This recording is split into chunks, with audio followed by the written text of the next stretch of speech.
দুর্নীতির অভিযোগ তুলে বাদুড়িয়া পৌরসভার গেট আটকে বিক্ষোভ কংগ্রেসের।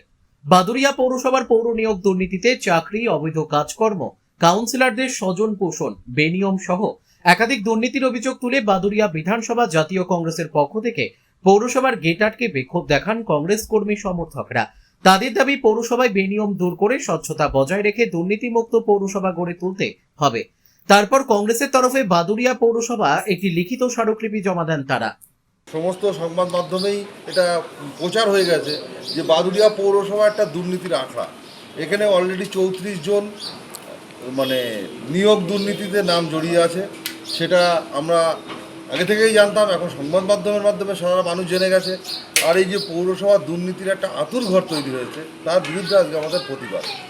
আমরা এই চাকরি দুর্নীতি নিয়ে কথা বললাম, আমরা জানতে পারলাম যে এদের সঠিক ওএমআর শিট নেই।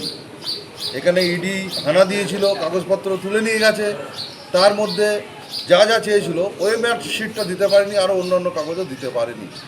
আমরা সেটা জানতে পেরেছি। আমরা সেই জন্যে আজকে পৌরসভায় ডেপুটেশন দিয়েছি এবং গেট আটকে আমরা বিক্ষোভ দেখাচ্ছি। আমরা চাইছি স্বচ্ছ, দুর্নীতিমুক্ত, সচল পৌরসভা, যেখানে মানুষ আসলে পরিষেবা পাবে। পরিষেবা পাওয়ার জায়গা এটা।